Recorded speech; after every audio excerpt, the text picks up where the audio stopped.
Je suis en compagnie de Patrick Leroy, qui est l'heureux papa d'un certain Camille, qui est un champion de tennis de table. Bonjour Patrick. Bonjour Karim. Alors c'est l'occasion d'aborder un petit peu avec vous la préparation d'un futur grand champion, peut-être de tennis de table. C'est vrai que c'est un petit peu difficile aujourd'hui pour émerger au niveau du sport marocain de haut niveau. Tout à fait. D'abord par les structures, qu'elles soient régionales, nationales. Donc mon fils, à 11 ans, on a découvert un don. Il était déjà un très bon tennisman et footballeur, qui continue d'être d'ailleurs. Et à 12 ans, au CAF, la présidente a découvert son don. Et évidemment, tout de suite, je l'ai inscrit au Wydad. Et il a eu son premier titre de champion national. Il a été qualifié pour les championnats d'Afrique, où il était le plus jeune joueur dans la catégorie cadet junior, avec des articles de journaux dithyrambiques de presse étrangère. Ensuite, au championnat arabe, ça a été pareil. Il gagne 9 matchs sur 12. Et on commence à me faire les appels du pied. Le Qatar avec Aspire et même l'Égypte avec Mohamed Harib, qui est un expert ITTF. La même année, il y a eu un tournoi, un World Junior à Agadir, et mon fils gagne la catégorie des moins de 12 ans et devient le premier et seul Marocain à gagner un tournoi ITTF. ITTF, c'est la FIFA du football international. Un Pro Tour. Un Pro Tour, ouais. Il gagne en moins de 12 ans, et là, on ne fait que me faire des promesses. On va l'envoyer en Chine, on va l'envoyer au Qatar, on va l'envoyer aux Émirats. Et moi, j'ai trouvé ça ridicule, parce que mon fils n'est pas seul. Il faut que les autres enfants puissent bénéficier. Moi, je leur disais, mais faites venir un Chinois. Ça va revenir moins cher. Et puis, il va traiter les enfants d'ici, les coachs d'ici qui ne sont pas formés, etc. Pourtant, ça se faisait dans le passé, dans le tennis de table. On se souvient de l'époque des Moulay Najim qui partaient justement en concentration en Chine, sont restés plus d'un mois et demi en Chine, justement, s'aguerrir à cette discipline. Bah écoutez, hier, j'ai déjeuné avec Karat, un ancien de l'équipe nationale, et il me parlait justement de ces stages qu'il faisait en Chine, etc. Alors, bien sûr, on est très très loin, mais il faut savoir que le tennis de table, on est quand même le pays le dernier, classé parmi les derniers. Et voilà, donc rien n'a été fait. On nous a fait que des promesses. Souvent, quand il y a eu des déplacements, on nous demandait, nous, de payer si on pouvait. Voilà, il n'y a rien. Et puis, le niveau qu'avait mon fils il y a 12 ans, moi je filme tout, je suis partout sur les compétitions, tous les voyages, je les ai faits avec lui. Quand je vois les films, mon fils a régressé. Donc aujourd'hui, la semaine prochaine, il a 15 ans. Ces 3 dernières années, mon fils a perdu de son... Par manque de compétition, manque de soutien, d'entraînement. Tout à fait. Cette année, on a organisé à Agadir un deuxième World Junior. Mon fils associé à un Tchèque, parce que on pouvait pas l'associer à un Marocain, il n'y avait pas de risque de médaille. Donc là, ils ont eu la médaille de bronze par équipe, alors qu'il y avait des Slovaques, il y avait des Indiens, etc. Et en cadet, en simple, il bat le meilleur Algérien, il bat le meilleur Saoudien, il perd contre un Franco-Hollandais et contre le Tchèque, son partenaire, et il manque pas grand-chose. Il manque pas grand-chose. En fait, il arrive, il est impressionné par le gars qui est en face, alors qu'il a à peu près le même niveau. Alors vous me disiez tout à l'heure en aparté que ce que vous avez pu constater, c'est que dans tous les autres sports, c'est un petit peu le même cas d'ailleurs, jusqu'à l'âge de 12 ans, le don s'exprime, mais après 12 ans, il faut travailler. Ah oui, alors là, j'ai découvert, en parlant avec des experts en tennis de table, mais même dans d'autres sports, aujourd'hui, ce n'est pas la qualité qui prime, c'est la quantité. Et je suis resté abasourdi par ce constat. La quantité de matchs la quantité d'entraînement, c'est-à-dire faire 4 heures par jour, en quantité, c'est mieux que de faire 1 heure en qualité. Alors par contre, ce que m'avait dit Mohamed Harib, expert ITTF et égyptien, il m'avait dit que si mon fils partait en Égypte, il le prenait en charge lui, chez lui, à la maison, etc. Il m'avait dit, lui, il pourra s'entraîner 2 heures par jour, parce qu'il est doué à la base. Les autres sont pas doués, donc il leur faudra 4 heures. Mais voilà, donc c'est la quantité qui prime. Or, ici, mon fils est au lycée Lyoté, il est en seconde, il n'y a pas de structure, donc il va au Wydad, le Wydad n'est pas ouvert tous les jours. On attend une étincelle, mais ça vient pas. Alors justement, qu'est-ce qu'il faudrait aujourd'hui pour booster un petit peu ce tennis de table marocain et les autres disciplines? Alors, le nerf de la guerre, c'est l'argent. Et la fédération, ça fait 3 ans qu'elle ne reçoit pas sa subvention. Je leur ai posé la question, pourquoi? Eux-mêmes m'ont dit qu'ils ne savaient pas. Bon, ils savent très bien, mais moi, ils m'ont dit qu'ils ne savaient pas. Donc, sans argent, on peut rien faire. Voilà, mon fils est invité le 2 janvier à une ville qui s'appelle Ispalion. à 200 km de Montpellier. Je dis tout ça pour montrer la difficulté. Et en fait, c'est Martinez, un ancien champion de France de double, et espoir français, champion de France en junior et tout, qui organise dans cette ville, qui veut devenir une étape pour les Jeux Olympiques de 2024. Donc c'est une petite ville, un petit village dans le sud de la France. Ils veulent recevoir soit des qualifs, etc. Donc ils font un super événement sponsorisé par la mairie et dans lequel il y aura les 40 Français, 40 étrangers. On a offert ce stage à Camille, 50 €, alors qu'un stage coûte 500 €, et il serait avec Fabien Weich, champion de France, etc. Parmi les meilleurs joueurs français. Ça va être pour la promotion du tennis de table. Ça dure une semaine. C'est à cheval avec les vacants. Alors au lycée, il n'y a aucun problème. Mon fils peut, avec une aide de la fédération, il peut y aller. Seulement, je ne cache pas, ma fille va partir faire ses études. Il faut que je prenne 2 billets d'avion, 2 hôtels, louer une voiture. Je ne peux pas l'envoyer. Alors, pour une fédération, c'est un coût qui reviendra à 500 €. Ça devrait être rien. Mais la fédération n'a rien. Donc quand il n'y a rien, vous ne pouvez pas donner même 1 centime. Et apparemment, elle ne fait pas grand-chose non plus pour encourager le développement de la discipline et des jeunes talents. Non, alors là, pas du tout. Je pense qu'il y a... C'est des intérêts personnels, etc. Alors maintenant, tout est divisé. Alors, est-ce que les gens divisent pour mieux régner, etc. Moi, je jette la faute sur personne. Moi, ce que je veux, c'est que mon fils joue. Mais aujourd'hui... voilà, on crée des associations, on ne sait pas pourquoi. Moi, je suis toujours, et j'ai toujours été, je les ai toujours défendus du côté de la fédération. Parce que pour moi, la fédération, c'est la loi. Donc, c'est la légalité. Donc, je ne vais pas me mettre avec des associations, etc. Mais quand on va chez eux, il n'y a rien. Donc à un moment, on va se retourner. Alors justement, vous dites qu'il n'y a rien. C'est vrai qu'il y a la perspective des Jeux Olympiques de 2024, déjà 2020 qui arrive donc l'année prochaine. D'ici 2024, est-ce que vous avez déjà été sollicité justement par la fédération pour que Camille Leroy intègre justement l'équipe nationale ? Mon fils est en équipe nationale. Il a déjà fait 2 championnats d'Afrique, 2 championnats arabes. Il y a 2 ans, on va nulle part. Il y a eu des championnats d'Afrique en Côte d'Ivoire, au Ghana, et cette année, c'est Madagascar. Et avec quel argent ils vont payer les billets d'avion et l'hôtel ? Un budget, c'est vite fait. Hein. L'hôtel, il faut compter 100 € par personne. Le billet d'avion, c'est du 1500 €. On n'y arrive pas. Et puis il n'y a pas que les jeunes, il y a aussi les seniors, il y a les championnats du monde où on est qualifié, les seniors, il y a les femmes, etc. Donc on est dans un piège et on ne peut pas s'en sortir. Franchement, il n'y a pas de solution. Ou alors la solution privée. Mon fils a un sponsor, un petit sponsor, donc voilà. Après, on pense au Comité national olympique marocain, qui lui est indépendant, qui lui a des budgets, et qui, lui, a la volonté de vouloir ramener des médailles olympiques, puisque c'est sa vocation. Oui. Et voilà, donc, est-ce que le tennis de table va rentrer dans leurs attributions ? Je pense que oui. Moi, j'ai eu que des bons échos. Le président du CNOM est un pongiste. Ancien pongiste, tout à fait. Voilà, un ancien pongiste. Voilà, j'ai connu Kamal Halou qui m'avait sponsorisé dans un autre sport. C'est la seule solution. Ou alors, dire, dans 3 ans, mon fils a son bac, on partira en France, et à 18 ans, il continuera le tennis de table, peut-être qu'à ce moment-là, il progressera. Mais il a déjà perdu 5 ans. Ah oui, il aura perdu 5 ans, malheureusement. Aujourd'hui, moi, j'avais préparé des dossiers de sponsoring pour mon fils en étant l'espoir pour 2024. Et aujourd'hui, parfois, je regarde mon dossier et je me dis, est-ce que j'enlève pas cette phrase ? Parce que ça fait 3 ans qu'il n'a pas progressé comme il aurait dû. Alors, on a tiré un petit peu sur la Fédération royale marocaine de tennis de table, mais il y a aussi une part de responsabilité aussi de la part de certaines entreprises marocaines qui ne jouent pas le jeu, justement, des entreprises citoyennes, de porter haut le drapeau national à travers de jeunes talents comme Camille. Ben vous savez, la Fédération, c'est un organisme d'État. Elle a un but, qui est la promotion et le développement du tennis de table au Maroc, et elle a un budget qui est alloué par le ministère des Sports.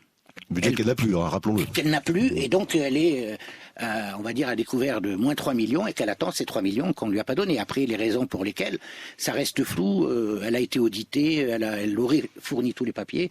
Moi, je ne veux pas rentrer dans ces détails. Mais ensuite, les entreprises citoyennes, ce sont des entreprises privées, et quand elles sponsorisent, elles veulent avoir une visibilité.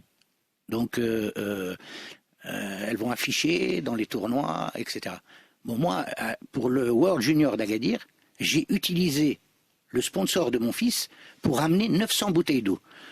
Ces 900 bouteilles d'eau, ce prix-là, n'a pas été donné à mon fils, mais il a été donné au tournoi. Je l'ai fait parce que on reçoit des gens du monde entier. Hein, et on ne peut pas être là et lésiner rien que sur l'eau. Après le reste, ce sont l'ambulance, les drapeaux, etc. Mais l'eau, c'était un minimum. Et j'ai amené ce sponsor. Et voilà, mais il le fait pour moi. Il le fait pas pour la fédération. Donc on lui a donné une visibilité. Et donc après sur les réseaux sociaux, je gère la page de mon fils, donc j'ai mis beaucoup de photos avec ce sponsor. C'est le cas de nombreux sports, on le disait tout à l'heure, on prend par exemple l'exemple du tennis aujourd'hui, c'est surtout un sacrifice de la part des parents de soutenir un athlète de haut niveau au Maroc. Ah, ça n'a pas de prix. Vous savez, tout est cher. Alors même quand on dit au football, il faut juste des chaussures et des protèges tibias. Le tennis, une bonne raquette, c'est 200 €. Il faut changer les mousses tous les 3-4 mois. On peut ne pas le faire, hein, voilà. Mais après, pour être habitué, les chaussures de tennis de table, c'est pas n'importe quelle chaussure. Ça coûte cher. C'est un budget. Ensuite, après, si vous voulez faire des stages, etc., à votre charge, c'est même pas la peine. Mais le problème, c'est que mon fils pourrait aller faire des tournois ITTF en Algérie, c'est pas très loin, au Portugal, en Espagne, en France. C'est un petit budget, mais je ne peux pas m'inscrire. On ne peut pas s'inscrire en tant que particulier à un tournoi. Ça doit passer par la fédération. C'est un point important à souligner. Voilà. Donc, et c'est dans tous les sports. Personne ne peut de son propre chef aller s'inscrire. Donc moi, j'aimerais bien que mon fils aille faire ses tournois, mais il faut passer par la fédération, etc. Il faut faire un calendrier parce qu'il y a l'école, Mais bon, voilà, on n'a personne avec qui discuter, malheureusement, de ce côté-là. Je crois qu'à la fédération, on n'a même pas un directeur technique national. Tous les champions du Maroc ont plus de 40 ans maintenant chez les adultes. Donc même en senior, on n'a pas de relève. On a un joueur, on est obligé d'aller chercher des joueurs marocains à l'étranger. On a un jeune qui est maintenant qui a fini d'être junior, qui est en Suisse. On a un niveau. Moi, je suis contacté parce que je suis le webmaster de la page Facebook de la fédération. Et donc souvent les gens me contactent. Voilà, je suis marocain, je voudrais jouer. Donc je leur dis faites votre passeport. Il y en a qui hésitent à faire leur passeport, d'autres le font. Et voilà, donc on a quelques joueurs comme ça à l'étranger. Mais aujourd'hui au Maroc, c'est très simple. Sur 35 millions d'habitants, on a 5 jeunes qui ont un espoir dans le tennis de table. C'est très peu. Voilà. Merci Patrick Leroy d'avoir été avec nous. Je vous remercie de m'avoir invité.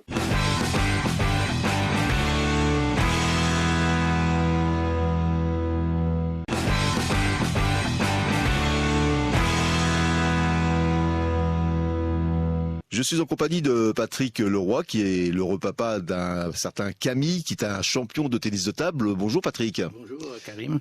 Alors c'est l'occasion d'aborder un petit peu avec vous la préparation d'un futur grand champion, peut-être de tennis de table. C'est vrai que c'est un petit peu difficile aujourd'hui pour émerger au niveau du sport marocain de haut niveau. Tout à fait. D'abord par les structures. Qu'elle soit régionale, nationale. Donc mon fils, à 11 ans, on a découvert un don. Il était déjà un très bon tennisman et footballeur, qui continue d'être d'ailleurs. Et à 12 ans, au CAF, la présidente a découvert son don. Et évidemment, tout de suite, je l'ai inscrit au Wydad. Et il a eu son premier titre de champion national. Il a été qualifié pour les championnats d'Afrique, où il était le plus jeune joueur dans la catégorie cadet junior, avec des articles de journaux dithyrambiques de presse étrangère. Ensuite, au championnat arabe, ça a été pareil. Il gagne 9 matchs sur 12. Et on commence à me faire les appels du pied. Le Qatar avec Aspire. Et même l'Égypte avec Mohamed Harib, qui est un expert ITTF. La même année, il y a eu un tournoi, un World Junior à Agadir, et mon fils gagne la catégorie des moins de 12 ans et devient le premier et seul Marocain à gagner un tournoi ITTF. ITTF, c'est la FIFA du football international. Un Pro Tour. Un Pro Tour. Un Pro Tour, ouais. Il gagne en moins de 12 ans, et là, on ne fait que me faire des promesses. On va l'envoyer en Chine, on va l'envoyer au Qatar, on va l'envoyer aux Émirats. Et moi, j'ai trouvé ça ridicule, parce que mon fils n'est pas seul. Il faut que les autres enfants puissent bénéficier. Moi, je leur disais, mais faites venir un Chinois. Ça va revenir moins cher. Et puis il va traiter les enfants d'ici, les coachs d'ici qui sont pas formés, etc.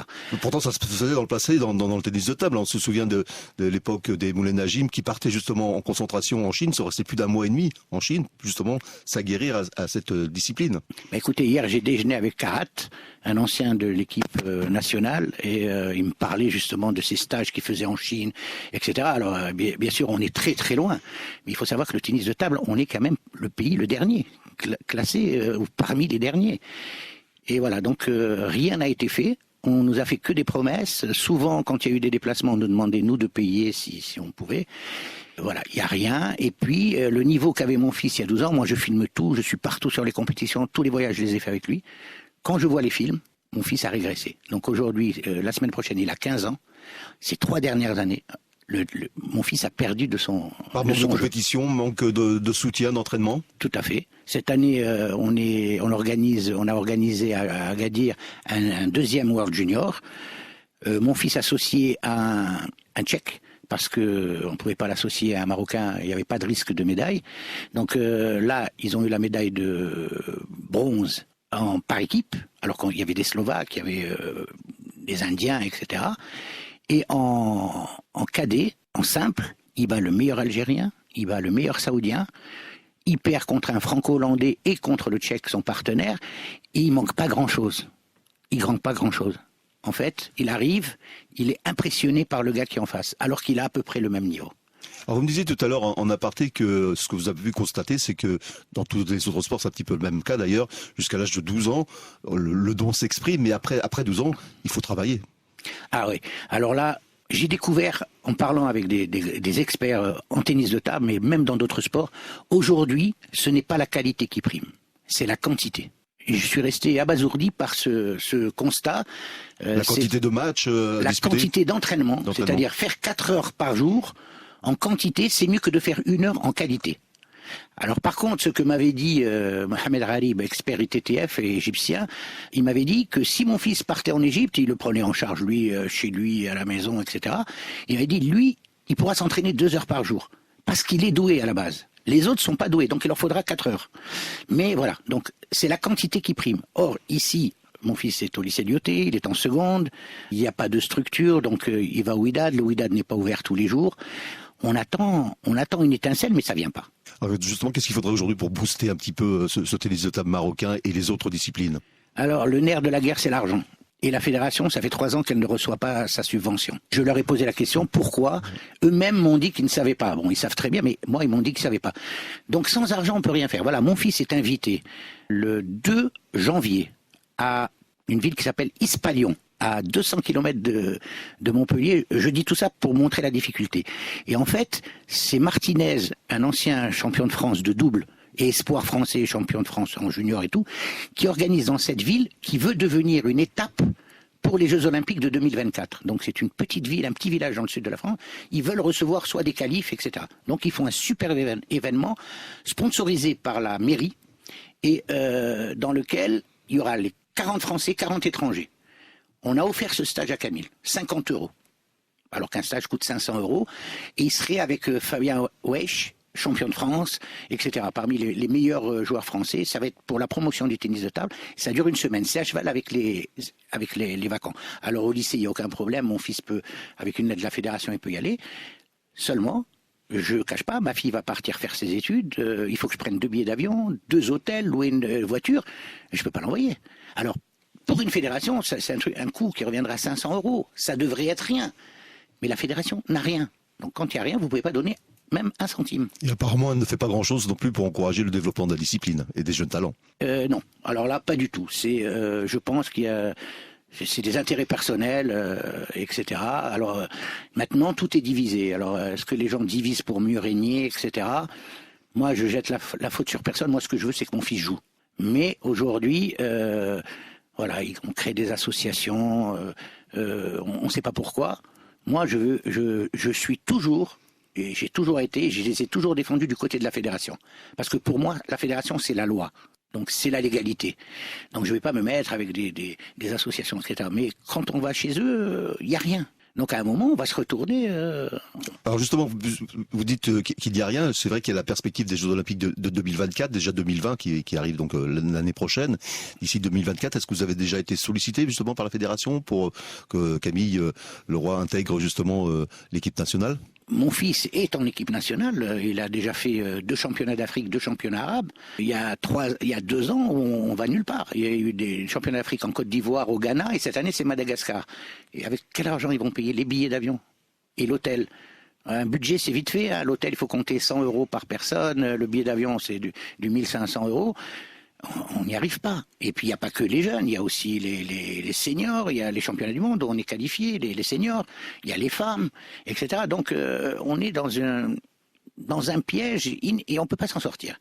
Il y a pas franchement, il n'y a pas de solution. Ou alors la solution privée. Mon fils a un sponsor, un petit sponsor, donc voilà. Après, on pense au Comité national olympique marocain, qui lui est indépendant, qui lui a des budgets, et qui, lui, a la volonté de vouloir ramener des médailles olympiques, puisque c'est sa vocation. Oui. Et voilà, donc, est-ce que le tennis de table va rentrer dans leurs attributions? Je pense que oui. Moi, j'ai eu que des bons échos. Le président du CNOM est un pongiste. Ancien pongiste, tout à fait. Voilà, un ancien pongiste. Voilà, j'ai connu Kamal Halou qui m'avait sponsorisé dans un autre sport. C'est la seule solution. Ou alors, dire, dans 3 ans, mon fils a son bac, on partira en France, et à 18 ans, il continuera le tennis de table, peut-être qu'à ce moment-là, il progressera. Mais il a déjà perdu 5 ans. Ah oui, il aura perdu 5 ans, malheureusement. Aujourd'hui, moi, j'avais préparé des dossiers de sponsoring pour mon fils en étant l'espoir pour 2024. Et aujourd'hui, parfois, je regarde mon dossier et je me dis, est-ce que j'enlève pas cette phrase? Parce que ça fait 3 ans qu'il n'a pas progressé comme il aurait dû. Alors, on a tiré un petit peu sur la fédération royale marocaine de tennis de table, mais il y a aussi une part de responsabilité aussi de la part de certaines entreprises marocaines qui ne jouent pas le jeu, justement, des entreprises citoyennes, de porter haut le drapeau national à travers de jeunes talents comme Camille. Ben vous savez, la fédération, c'est un organisme d'État.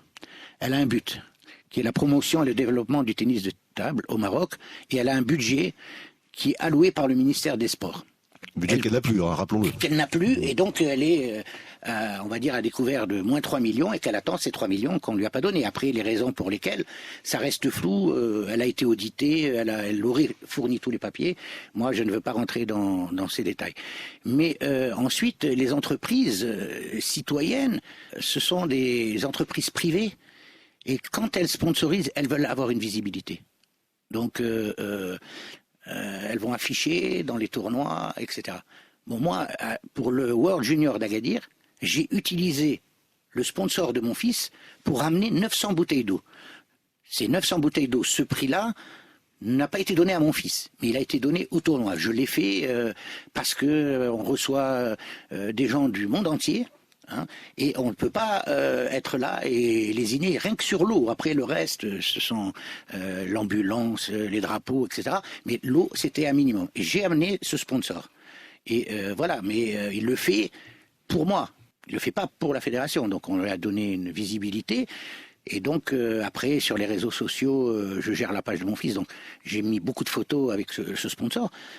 C'est le cas de nombreux sports. On le disait tout à l'heure. On prend par exemple l'exemple du tennis. Aujourd'hui, c'est surtout un sacrifice de la part des parents de soutenir un athlète de haut niveau au Maroc. Ah, ça n'a pas de prix. Vous savez, tout est cher. Alors même quand on dit au football, il faut juste des chaussures et des protèges tibias. Le tennis, une bonne raquette, c'est 200 €. Il faut changer les mousses tous les 3-4 mois. On peut ne pas le faire, hein, voilà. Mais après, pour être habitué, les chaussures de tennis de table, c'est pas n'importe quelle chaussure. Ça coûte cher. C'est un budget. Ensuite, après, si vous voulez faire des stages, etc., à votre charge, c'est même pas la peine. Mais le problème, c'est que mon fils pourrait aller faire des tournois ITTF en Algérie, c'est pas très loin, au Portugal, en Espagne, en France. C'est un petit budget, mais je ne peux pas m'inscrire. On ne peut pas s'inscrire en tant que particulier à un tournoi. Ça doit passer par la fédération. C'est un point important à souligner. Voilà. Donc, et c'est dans tous les sports. Personne ne peut de son propre chef aller s'inscrire. Donc moi, j'aimerais bien que mon fils aille faire ses tournois, mais il faut passer par la fédération, etc. Il faut faire un calendrier parce qu'il y a l'école, Mais bon, voilà, on n'a personne avec qui discuter, malheureusement, de ce côté-là. Je crois qu'à la fédération, on n'a même pas un directeur technique national. Tous les champions du Maroc ont plus de 40 ans maintenant chez les adultes. Donc même en senior, on n'a pas de relève. On a un joueur, on est obligé d'aller chercher des joueurs marocains à l'étranger. On a un jeune qui est maintenant qui a fini d'être junior, qui est en Suisse. On a un niveau. Moi, je suis contacté parce que je suis le webmaster de la page Facebook de la fédération. Et donc souvent les gens me contactent. Voilà, je suis marocain, je voudrais jouer. Donc je leur dis faites votre passeport. Il y en a qui hésitent à faire leur passeport, d'autres le font. Et voilà, donc on a quelques joueurs comme ça à l'étranger. Mais aujourd'hui au Maroc, c'est très simple. Sur 35 millions d'habitants, on a 5 jeunes qui ont un espoir dans le tennis de table. C'est très peu. Voilà. Merci Patrick Leroy d'avoir été avec nous. Je vous remercie de m'avoir invité.